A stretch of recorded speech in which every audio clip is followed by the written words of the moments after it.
એમાંય સ્વાગત બહુ સારું થયું શોર્ટકટમાં બહુ સરસ મજાના શબ્દોથી સંબોધન પણ કર્યા પણ હાવ સાચું કહું તમે સાલ બહુ સારી લાયા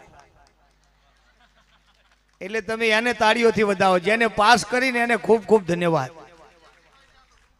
આ અમાર કલ્યાણજીભાઈ આનંદજીભાઈ લાયા છે એમનું આખું ગ્રુપ એટલે જવાનિયા મિત્રો વડીલ મિત્રોને તાળી હારી પાડો ને જોરદાર આવી બીજી સાલ આવે એમ તો નહીં તો અમારે અમુક સાલ એવી આવે કે પોતું મારવામાં કામ નથી આવતી હા વાત અમે તો અમારા પ્રોગ્રામમાં આવે ને એટલે પૂછીએ સાલ કેવી લાવવાના છો માપની લાવવાનો કાં રોકડા આપી દો કાં 2 કિલો ખાંડ આપો 1 કિલો ચા આપો હાવ સાચું અને અમે તો ઘણા કલાકારો જોડે તમે સાંભળ્યું હું કહું આ કોરોનામાં હવા 2 વર્ષ સુધી અમે હાવ નવરા હતા કોઈ 1 રૂપિયાની આવક નહીં અને તિજોરી ભલી સાલો પડી હતી બોલો એક તિજોરી ભરી નામ પછી વિચાર કર્યો કે આને વેચો કાંઈ કરતા થોડા ચોખા તો આવશે પણ હરામ જો કોઈ એક સાલ નો લીધી બોલો કારણ કે હળગાવો તો દડો થઈ જાય અને ગાડીને પોતું મારો તોય મેર પડે નહીં પણ આજ તમે જે સાલ આપીને એ અમે વેચશું નહીં અમે 100% ઓઢશું એ 100%ની વાત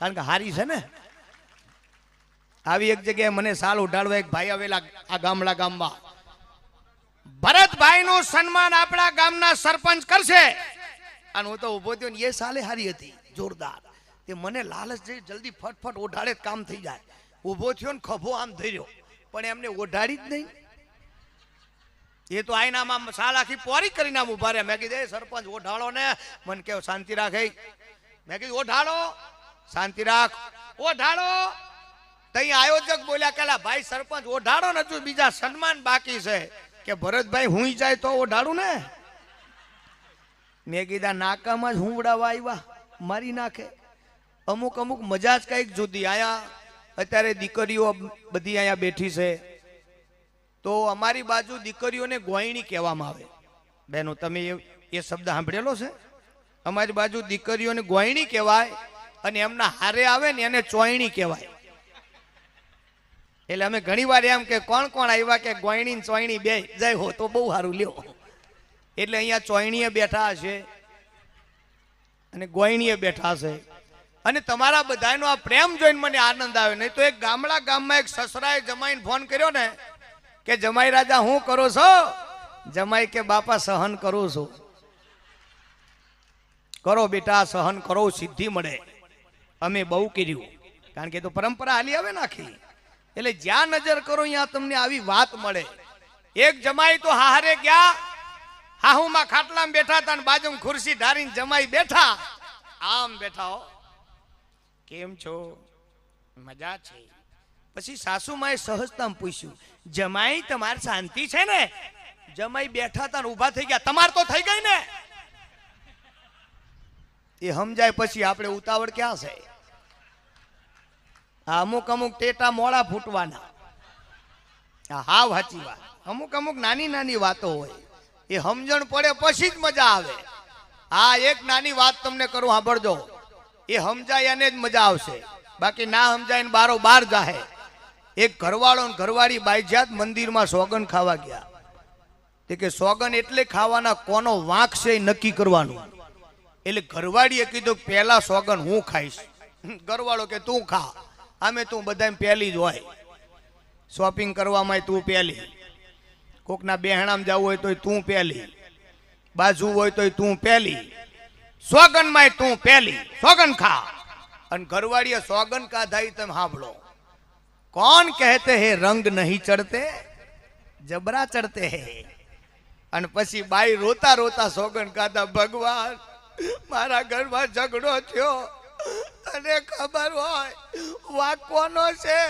તારી નવખન બ્રહ્માંડમાં નજર ફરે ભગવાન આ ઝઘડામાં જો મારો વાક હોય મારા ઘરવાળાનો વાક હોય તને ખબર હોય માટે હે ભગવાન મારા ઘરવાળાનો વાક હોય હાલ ને હાલ ઉપાડી લે અને જો ભગવાન મારો વાક હોય તો હાલ ને હાલ રાડું એ સમજાઈને ખૂબ ખૂબ ધન્યવાદ કારણ કે આ શબ્દ અમારી બાજુનો છે આ અમુક અમુક મજા એવી છે ભાઈ હા, એક જગ્યાએ કથા ચાલતી હતી ને કથા, એ પેલા એક વાત કરું, ઘરવાળો ને ઘરવાળીની વાત હાલે છે, એમાં બે વાત કરી દઉં. ઘરવાળો ને ઘરવાળી બે બાઈજા. ઘરવાળી રિહાઈને ગઈ પિયર. હાથમાં દાડે ફોન કર્યો, પતિદેવ મને લેવા આવો. એટલે ઘરવાળો થોડો કડક થયો, કારણ સામેથી ફોન આવ્યો ને એટલે આમ થોડો પાવર આવે. ગઈતી ને ઉલાડો કરીને બાજીન ગઈ છો ને, નથી લેવા આબુ રે તારા પિયરમાં. બોલે કે ના પતિદેવ, તમને આપણા છોકરા સોગન લેવા આવો.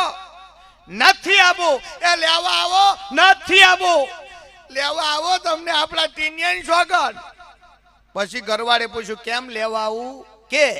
પછી ઘરવાળી બોલી હું ત્યાંથી આવીને એક દાડ મારા પપ્પા જોડે બાજી, બીજા દાડ મારી બા જોડે બાજી, ત્રીજા દાડ મારા ભાઈ જોડે બાજી, ચોથા દાડ મારા ભાભી જોડે બાજી, પાંચમા દાડે પાડોશી જોડે બાજી. પણ પતિદેવ આચો કહું, તમારી જોડે જે બાજવાની મજા આવે છે એ મજા મને આય નો આવી. તઈ મને એમ થયું કરે રે મુદો મૂર બાજવાનો જ છે.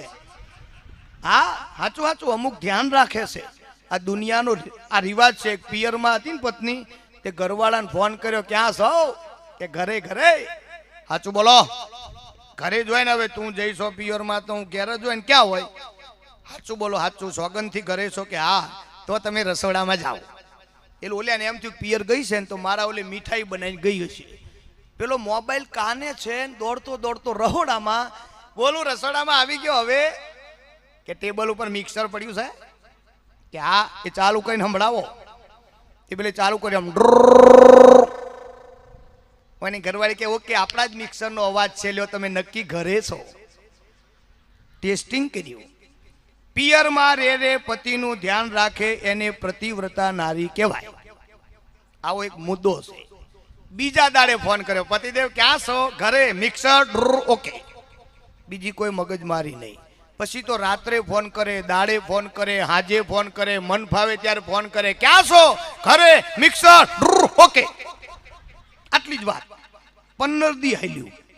16મા દાડે બાઈને અફસોસ થયો, અરે રે જ્યારે ફોન કરું ત્યારે મારો ઘરવાળો ઘરે ને ઘરે.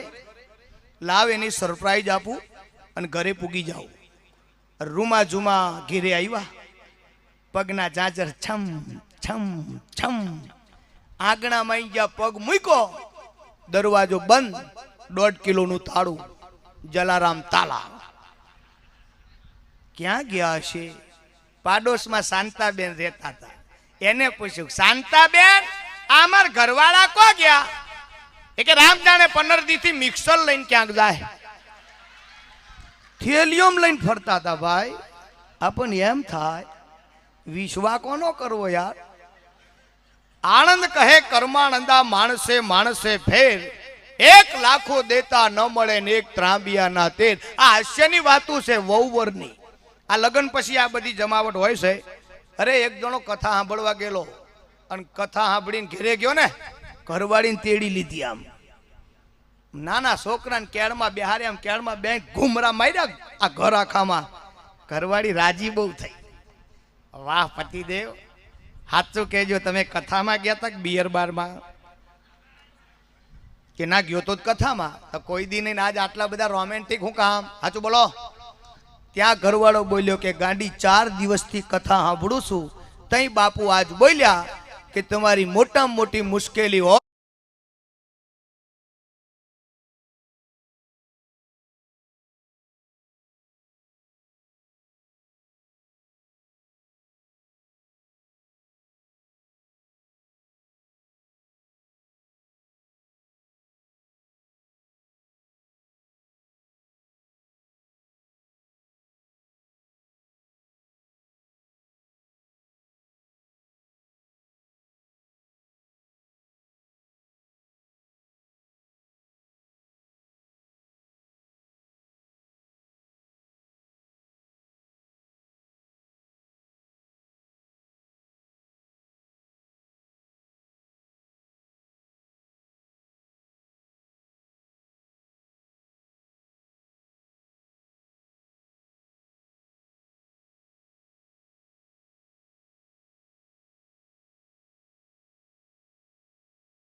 હોય, કારણ કે આ તો ઉંમરનો પ્રભાવ છે ને ભાઈ. 1.5 કલાક ધૂન હલવી બોલો, એમાં મથુરા ગોકુળા કાનો લાલો આ સિવાય બીજું કાંઈ નહીં. પણ એક ડોહાબા આવ્યા લાકડીને ટેકે આમ જોઈને રાજી બહુ ત્યાં લે આ તો ઈ છે, કારણ કે એમના ઈ હતા. હવે એમના ઈ ગાતા હોય તો એમના ઈ રાજી થાય કે નહીં ભાઈ? એટલે મોજમાં આવી ગયા તો આમ કાન દઈને સાંભળે, મથુરાની શેરીમ કાનો, ગોકુળની શેરીમ લાલો. પછી ડોહાબા જે બોલ્યા ઈ સાંભળો. હે ડોશી, તન મથુરાની શેરીમ કાનો દેખાય, ગોકુળમાં લાલો દેખાય, આ ઢારિયામાં પડે ડોહો દેખાય? હવાનો ચા પીધાવાનો પડ્યો. ઘરના કાનાને હાચવો, ઓલ્યો કાનો રાજી જ છે. આ મૂળ મુદ્દાની આ વાત છે. બેનો, તમારે કોઈ ધર્મ પાળવાની જરૂર છે જ નહીં. બોલો, હું દાવા સાથે કહું, જાહેરમાં કહું, આ ભારત વર્ષની દરેક બહેનો માટે તમારે કોઈ ધર્મ પાળવાની જરૂર નહીં. તમારે કોઈને પગે લાગવાની જરૂર નહીં. તમારે કોઈનું સ્મરણ કરવાની જરૂર નહીં. માત્ર હું કહું એટલું કરો તો શું? તમારા ઘરવાળાને, પતિને પરમેશ્વર માનો, મુદ્દો પૂરો. એના પગ ધોઈને પાણી પીવો. બોલો, આમાં કેટલા પીવે છે સાચું કહેજો ના, પૂછી લેવાય એમ. આ તો ઘરનો પ્રોગ્રામ છે ને ભાઈ. બેનો સાચું ખોટું? મેં એક જગ્યાએ કીધું ને, મેં કીધું બેનો પતિ પરમેશ્વર કહેવાય, પગ ધોઈને પાણી પીવો. એક બેન ઉભા થયા, મને કે ભરતભાઈ, અમારા ઘરવાળા ખેતરમાંથી આવે તો 1.5 શેર માટી ચોટી હોય અને એ પગ ધોઈને પાણી પીવું તો મારા પેટમાં માટીના ગઠે ગઠ્ઠા થાય. એના કરતા મારા પગ મારા રેશમ જેવા એ ધોઈને પીવે ચાલે? મેં કીધું માં, નેવાનું પાણી મોભારે ન જાય. મને કે હું ન જાય, મોટર મૂકો. ગમે ત્યાંથી જવાબ આપ્યો. હા બેનો, કોઈ દિવસ કોઈ જગ્યાએ પાછા પડ્યા નથી. બેનો, આપણે આ ઘરનો પ્રોગ્રામ છે. એક નાની વાત પૂછું. તમારા ઘરવાળા એકવાર એવું બોલ્યા જશે જીવનમાં, એકવાર જરૂર બોલ્યા હશે કે તારામાં બુદ્ધિ નથી. સાચી વાત ને? કારણ હું પરણેલો છું, મને ખબર હોય. આ મુદ્દો ફિક્સ બાંધેલો લગભગ બધા કે ઘરવાળો ઘરવાળી કે તારામાં બુદ્ધિ નથી. ભગવાન બુદ્ધિ વેચતા હતા, ક્યાં ગઈ હતી? કે તમારા હારે ફેરા ફરતી હતી. તઈ ખબર પડી, મુદ્દો અહીંયા ભૂલાઈ ગયો. હા, પણ બહેનોમાં બુદ્ધિ છે ભાઈ. અને દરેક આદમીને કહું, તમારા ઘરવાળા એકવાર તો એવું બોલ્યા જ હશે કે મારા આયા પછી તમારી વેળા વરી. હવે આ વેળા વરી કે ફરી એ તો મારો રામ જાણે. પણ તમે જે દી લગ્ન કરીને આવ્યા હતા એ ફોટા જોવો ને અત્યાર ના જોવો. ગરવા ગિરનારની ગોદ સમાન થઈ ગયા છો. આ તમે જોઈ લો, પેલા હુક લકડી હડેકડી જેવા હતા, પણ અત્યારે કેવી જમાવટ છે. એ આ સુખનું પ્રમાણ ભાઈ. હા સાચું કહું. હા તમે જો, અહીંયા તો હાહુ બહુ વચ્ચે પ્રેમ હશે. બેનું સાચું ખોટું? અને હું જે વાતો અમુક કરું છું ને આઈની નથી. અમે આઈની વાતો અહીંયા કોઈ દી કરી જ નહીં, કારણ કે પ્રોગ્રામ હજુ કરવાનો છે. અમે બહારની વાતો આય કરીએ, આઈની વાતો બહાર કરીએ. ધીસ ઇઝ ટપાલી. હા, એક હાહુ બહુ વચ્ચે બહુ પ્રેમ, માં દીકરી જેવો. પણ એમનું કામ શું? પોદરા વીણવાનું. પોદરામાં ખબર પડે ને? પોદરા એટલે ભેંસોના પોદરા, એના સાણા થપ્પાના, પછી વેચવાના. આજ એમનું કામ. અને એક વિવાહ પ્રસંગમાં એ ગયેલા ને એમાં વરરાજાનો વરઘોડો ને એમાં હાહુ બહુ જોઈન્ટ થયા. અને જોઈન્ટ ત્યાંના શેરીમાં જતા હતા ને એમાં 83 શેરી આવી અને શેરીના વચ્ચે પોદરો પડેલો હાહુમાં ભારી ગયા. એ સાસુમાએ સૌ પ્રથમ તો પેલા ઈશારો કર્યો પોતાની વહુને. કઈ રીતે? આમ જો, પોતાની વહુ આમ બાજુમાં છે, સાસુમાએ પેલા ઈશારો કર્યો આમ, પોદરો. વહુ ભા ને આમ હતું, લગ્નમાં આયા છે પોદરો શું કરવો? બા મેલો ને બખારા. આવી બે વચ્ચે ઈશારામાં વાત થઈ, પણ વહુએ દાદ આપી નહીં. ત્યાં હાહુમાએ ગીત ઉપાડ્યું. કેવું ગીત ઉપાડ્યું સાંભળો. કે વહુજી શેરી વાચે પડ્યો પોદરો, મોટો પોદરો, લઈ લ્યો પોદરો. વહુજી શેરી વચ્ચે પોદરો પડ્યો, લઈ લ્યો. વહુ એને જવાબ આપ્યો એના ગીતમાં કે સાસુમાં વોકો રે વડીને કુંડાળું કરો રે, વરતા લઈશું પોદરો. હવે તમે ગામડાના છો, તમે જાણો છો કે જે પોદરાને કુંડાળું થાય એ પોદરો કોઈ લે નહીં. શું કામ? કે પોદરાનું કુંડાળું નથી, એ પોદરાનો દસ્તાવેજ છે. હા, દસ્તાવેજ ભારે તરત માણસ 4 ફૂટ પાછો પડે. ના બાપા, આ પોદરો ડાય નહીં, નહીં તો ધીંગાણું થાય. હા, પછી એ પોદરાને કુંડાળું કર્યું, એ વરઘોડામાં ગયા, પાછા આવ્યા, ઘરે ગયા, પછી મસ્ત મજાનું એક તગારું લીધું, એ લેવા આવ્યા, પોદરો ગાયબ, કુંડાળું એમને એમ. અને ડોશીમાનું મગજ ગયું ભાઈ. શરૂઆત કરીએ, સાંભળજો. અમારો પોદરો કોણ લઈ ગયું? અમારો પોદરો કોને લીધો? મારો પોદરો કોણ લઈ ગયું? મારો પોદરો લીધો. એને તાવ આવે, એને મરકી થાય, એને કોરોના થાય. મારો પોદરો કોણ લઈ ગયું? ડોશીમાં ખીજાણા. હવે જે પોદરો લઈ ગઈ હતી ને, હામાં ઘરની શેરી બેઠી બેઠી સાંભળે તબિયત થી. હો, આ ડોશી વાહ ખીજાણી હો ભાઈ. પણ માપનું હતું ત્યાં વાંધો નહીં, પણ આ તો બહુ આગળ વધી. મારો પોદરો લીધો એનું નાખો જ જાય, અને ઓલી થી સહન થયું નહીં. એટલે એને કીધું કે શેરી વચ્ચે હું ગાળ્યો બોલો છો? નામ દઈને બોલવાનું. આવી ગાળ્યો બોલો, શરમ નથી થતી? મા બાપે સંસ્કાર આપ્યા છે કે નહીં? શેરી વચ્ચે બોલો છો? ઓલી ખીજાણી. તો ઓલી કે પણ હું તને નથી કહેતી. તો કોને કહેશે? કે તો મારો પોદરો લઈ ગયો ને તારો હતો કે ના ભેંસનો? તો હું મગજ મારી કર, મેલને બખાડો યાર. ઘણી વાર આપણું નથી હોતું ને આપણું આપણું કરીને મરી જાય છે. બોલો, હા સાચી વાત કરું. હા, એક તમને એક વાર ગામડાના દાદા દિલ્હી ગયા અને ત્યાં પોદરો ફારી ગયા. ત્યાં પોદરા આગળ આમ જોઈને કે પોદરો દિલ્હીમાં પોદરો હોય નહીં. દિલ્હીમાં તો પ્રધાન હોય, પોદરો ના હોય. પોદરાના જોડે ગયા, એટલે છે તો પોદરો જ, પણ દિલ્હીમાં પોદરો હોય નહીં. દિલ્હીમાં તો પ્રધાન હોય. પાછો વિચાર કરીને આમ જોઈને કે હાથ અડાડ્યો આમ, એટલે છે તો પોદરો, પણ દિલ્હીમાં પોદરો હોય નહીં. દાદાથી રહેવાનું નહીં, તે હું કી જોયો આમ, એટલે છે તો પોદરો, પણ દિલ્હીમાં પોદરો હોય નહીં. યાર, દિલ્હીમાં તો પ્રધાન હોય. દાદાથી રહેવાનું નહીં, ચાખ્યો, એટલે છે તો પોદરો. અને નક્કી કર્યા પછી કીધું હારી થયું મારો પગ ન પડ્યો. ઓ બાપા, બધુંય બગડી ગયું. તમારું નાક બગડ્યું, તમારી જીભ બગડી, તમારો હાથ બગડ્યો.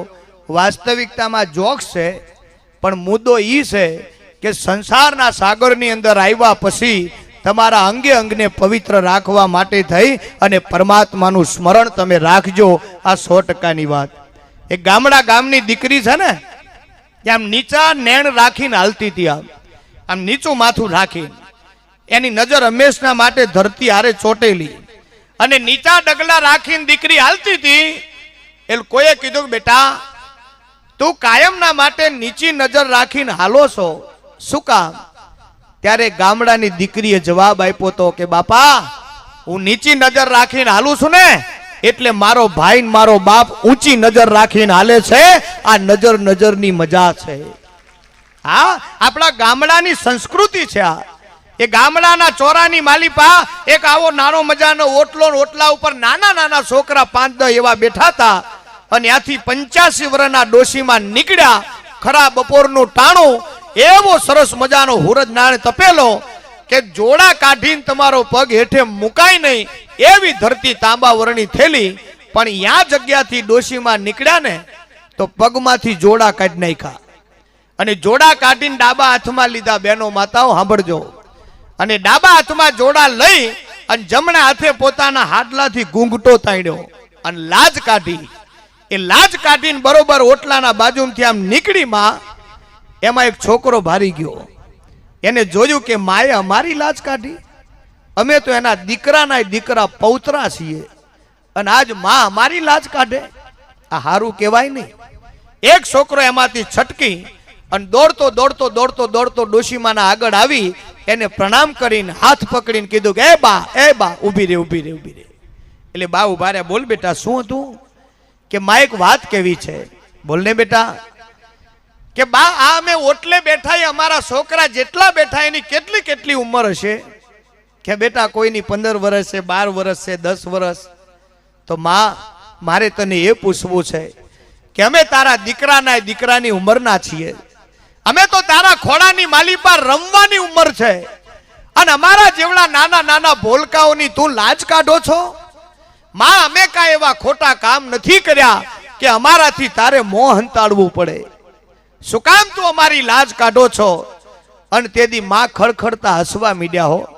આમ એવા મસ્તીથી હસ્યા અને લાજ થોડીક બાજુમાં કરી જમણો હાથ દીકરાના માથે મૂકીને કીધું, બેટા મેં તારા ભાઈબંધોની લાજ નથી કાઢી. કે તો તમે જે જગ્યાએ બેઠા છો ને એ જગ્યાએ એક વખત મારો સસરો બેહતા હતા, હું એ જગ્યાની લાજ કાઢું છું અને ઈ મારા સસરાના માનની લાજ કાઢું છું. આ પ્રેમ, આવો પ્રેમ આપણા દેશમાં છે ને, એટલા માટે આ સારા અવસરો થાય. તમે વિચાર કરો. અને અમાય પટેલ પરિવાર તો હંમેશના માટે પરમાત્માની કૃપાથી મઢેલો છે. આ પોકાર પરિવાર અંતરના ભાવથી ઉજળો છે ને, એ ભગવાનની કૃપા છે. અને ભગવાને તમને પૈસા આપ્યા છે ને બુદ્ધિ આપી. બોલો, એક રાજાએ ફરમાન બહાર પાડ્યું ને કે મને ખબર ના હોય એવી કોઈ વાત કરે એને 5 કિલો હોનાનો પોપટ ભેટ. બધા લોકો ગયા, પણ રાજા એ વાત પતે ને એટલે એમ કે આ વાતની મને ખબર છે, એટલે મુદ્દો આ પૂરો. 6 મહિના હાલ્યું ને પછી આપણો પટેલે ઉપડ્યો કે રાજા મજામાં? કે આવ એક વાત કહેવા આવ્યો છો. કે બેસી જાઓ હામાં. અને પટેલે વાત ચાલુ કરી, સાંભળજો કે આ વાત એવી છે કે મારા ને તમારા પરિવારની છે, જે હોય વાર્તા માંડો. તો કે રાજાજી સાંભળો, મારા વડવા અને તમારા વડવા 2 ભાઈબંધ હતા, એ વાતની તમને ખબર? હવે રાજાજી કે ના પાડીએ 5 કિલો હોનાનો પોપટ દેવો પડે, તો આ પાડવામાં કાંઈ નુકસાન છે નહીં. એટલે કીધું હા એ વાત સાચી હો, એ વાતની મને ખબર છે કે મારા વડવા ને તમારા વડવા પટેલભાઈ ભાઈબંધ જ હતા. હા, તમે રાજા, તમને ખબર જ હોય. વાહ વાહ. અને તમારા વડવાઓને જ્યારે સૈનિકોનો પગાર ચૂકવવાનો હોય ને કોક દી તકલીફ પડે તો અમારા વડવાઓ આગળ ઉશીના માગતા, ઈ તમને ખબર? તાન તો રાજા ગોથે ચડ્યા કરે, મારા વડવા તમારા વડવા આગળ ઉશીના માગતા હશે? આ રજવાડું આવડું મોટું. પણ કે હવે ના તો પડાય નહીં. એટલે રાજાજી હોશિયાર હતા કે આ એ વાત સાચી, કોક દી ભાઈબંધીમાં માગતા, પણ અમારા વડવા બોલીને ગયા છે કે વ્યવહાર ચૂકતે થઈ ગયેલો છે. એ તો બરાબર. વાહ વાહ. અમારા વડવાઓમાં અમારે એક દાદીમાં હોનાની ઘંટીએ દાણા ધરતા, એ તમને ખબર? કે એ તો ખબર જ હોય ને, તમે પૈસાદાર હતા. અને વચ્ચે સપનિયો કાળ પડ્યો, એ તમને ખબર જ હોય ને બાપા? કે હા, એ મને ખબર છે કે સપનિયા કાળમાં અમારા વડવાઓ પોતાના ઢોરા આ જીવાડવા માટે સિંધ બાજુ આ જતા રહેલા, એ વાત તમને ખબર?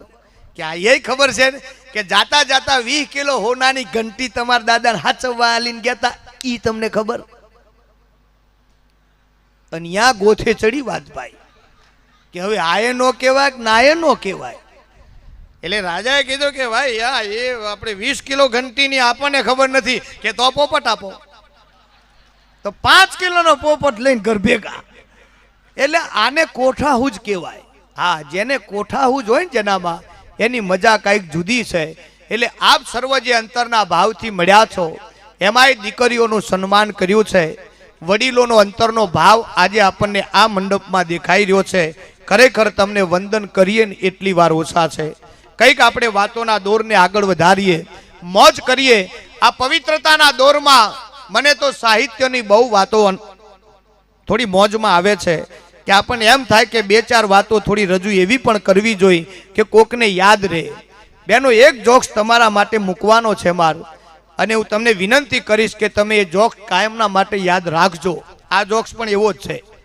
એક ઘરવાળો ને ઘરવાળી 2 જણા ખાવા બેઠેલા જમવા. કોળીઓ હજુ ઘરવાળો આમ હાથમાં લઈને મોઢામાં મૂકવાની તૈયારી કરતા હતા, એમાં મોબાઈલ આવ્યો. એટલે અમને કોળીઓ પાછો મૂક્યો, મોબાઈલ ઉપાડ્યો, અને મોબાઈલ ઉપાડીને વાત કરીને તો એ આદમી રોવા માંડ્યો. શું વાત કરો આ છોકરો? એટલે એની ઘરવાળી બાજુમાં બેઠી કે કેમ રોવો છો બૈરાન જેમ? બૈરા રોવે તો હારા લાગે, મરદ માણસ રોવે નો હારું લાગે, હું કામ રોવો છો? ત્યાં ઓલે કીધું કારો કેર વર્તાઈ ગયો. પણ હું થયું કે બા મરી ગયા. હે કે બા મરી ગયા કીધું ત્યાં મોબાઈલ ઝૂંટવી લીધો ભાઈ અને મોબાઈલ કાપીને બાજુમાં મૂકીને કીધું બા મરી ગયા તો ભલે મરી ગયા, પહેલા તમે જમી લ્યો, એ પછી વાસણ ઘસી દઉં, ધોઈ દઉં, લૂસી દઉં, ગોઠવી દઉં, પછી વાત ડિક્લેર કરજો. બોલ્યો કે આવું કેમ? કે પહેલા તમે વાત બહાર પાડો તો આખા ગામની બાયુ આવે આ રો કકડ કરે, મારું રાંધેલું રખડે, મને પોહાય નહીં. બોલ્યો કે બા જેવા બા મરી ગયા, ગળે કોળિયો ન ઉતરે. ઓલી કે વેલણ લાવું, મોઢામાં કોળિયો નાખીને મારો વેલણનો ઠૂંહો ઉતરી જાય. બાકી આમ જો મગજ મારી ના જોવે, ખાઈ લો સન્માના. બોલો રોતા રોતા બોલ્યો એ ગાડી આવું ન હોય, બા મરી ગયા નો ખવાય.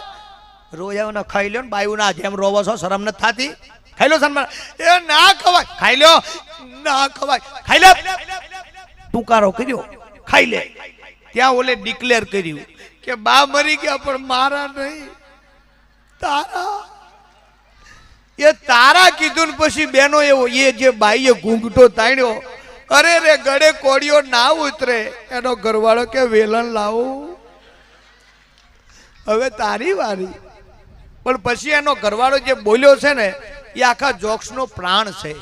એને એમ કીધું કે હે પ્રિય, જેટલો પ્રેમ તું તારી માને કરો છો એટલો જ પ્રેમ તું જો મારી માને કરને તો આખો ભારત દેશ નંદન વન બની જાય. બાપ, કોઈના ઘરમાં ઝઘડા ન થાય. બસ મુદ્દો એક જ છે. આ સ્નેહ મિલનનું કારણ પણ ઈ જ છે વાલા. આ તમે ભજનમાં આવો તો એનું કારણ ઈ જ છે, તમે કોઈ સત્સંગમાં બેહો તો એનું કારણ ઈ છે, એમાં તમે કથામાં જાઓ તો એનું કારણ ઈ છે કે તમે તમારા પરિવારની પૂર્ણ રીતે પારખ આ કરવાની શક્તિ પ્રાપ્ત થાય. તમારા પરિવારમાં પ્રેમ રહે. એ કથા હાલતી હતી નામ એક માણસ આગલી લાઈનમાં બેસે પણ ઘડિયાળમાં 10:30 વાગે ને ઊભો થઈને જાતો રહે. એટલે બાપુ વ્યાસપીઠ ઉપરથી કે મારો બેટા કઈ જાતનો છે, અને ચાલુમાં કોઈક ઊભા થાય ને એટલે એમને કલાકારોને થોડું ઓછું એમ લાગે કે આ શું ઊભા થઈને જાય, એટલે આ લિંક તૂટી જાય. એટલે વ્યાસપીઠ ઉપરથી બાપુ આમાં આગા પાછા થઈ જાય, ઊભો થઈને નીકળી જાય છે, આને ગમતું નહીં હોય. પણ આવું 5 દી આલ્યું. 6થા દિવસે બાપુથી રહેવાનું થઈ ને કથાને વિરામ આપીને વચ્ચે બોલ્યા કે ભાઈ આમ વચ્ચે ઊભું થઈને ન જવાય યાર, તને કથા ના ગમતી હોય તો છેલ્લે બેહાય, ત્યાંથી બારોબાર આ જવાય, પણ તું આમ કરાય યાર, અમારી લિંક તૂટી જાય, શું કામ હેરાન કરો છો? પછી બેનો માતા વડીલો સાંભળજો, એ માણસ બોલ્યો છે કે બાપુ મને કથા ગમે છે, મારા નાથનું નામ મને ગમે છે, એટલા માટે પહેલી હરોળમાં બેસું છું, પણ મારી ઘડિયાળમાં 10:15 વાગે એટલે મારે ઘરે જવું પડે એવો યોગ બંધાણો છે. કેમ શું થયું કે બાપુ અમે આ શહેરની અંદર પતિ પત્ની 2 જણા જ રહીએ છીએ, અમારે દીકરો દીકરી છે નહીં, કાકા કુટુંબ પણ છે નહીં, પંડે 2 જણા એકલા છીએ, અને મારી ઘરવાળી બીમાર છે. એ ખાટલાની અંદર એક લાશ થઈને પડી છે, એટલે મારે મારા ટાઈમે જઈ રસોઈ બનાવીને મારે એને ખવડાવવું પડે, એટલા માટે હું અહીંથી ઊભો થઈને જાઉં છું બાપુ, બાકી કથા મને ગમે છે. હવે આપણે જો બાપુએ પૂછ્યું કે શું બીમારી છે, એટલે કે મારી ઘરવાળી કોમામાં છે. કોમામાં આ કીધું એટલે બાપુની આંખમાં પણ પાણી આવી ગયું કે બેટા કેટલા સમયથી? કે 6 મહિનાથી.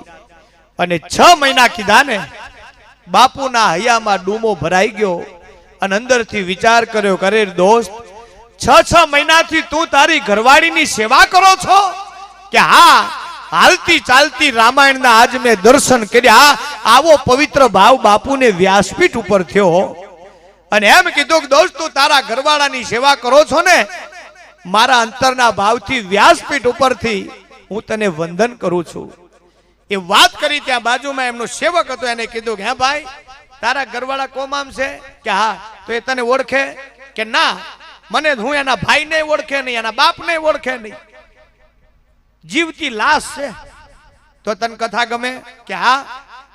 તો ભલા માણસ, તારી ઘરવાળી કોમામાં છે, ઈ તને ઓળખતી નથી, તને કથા ગમે છે, તો 10 દાડા ટિફિન બંધાવી દે ને, ઈ તને ક્યાં ઓળખે છે? ત્યારે માણસે કીધું બાપુ ઈ કોમામાં છે, ઈ મને નથી ઓળખતી, પણ હું તો ઓળખું છું ને કે આ મારી ઘરવાળી છે, આનું નામ પવિત્ર પ્રેમ છે. આવો પ્રેમ તમારા બધાયમાં થાય એવી હું માં ભગવતી ઉમિયાને પ્રાર્થના કરું, ભાણજી દાદાને પ્રાર્થના કરું અને કચરા દાદાને એવી પ્રાર્થના કરું કે આ પોકાર પરિવારના એક એક ઉંમરે હંમેશના માટે ધર્મની જ્યોતિ રહે અને આનંદ રહે, એવો જ આપણે મોજનો દોર આપણે આગળ વધારવો છે.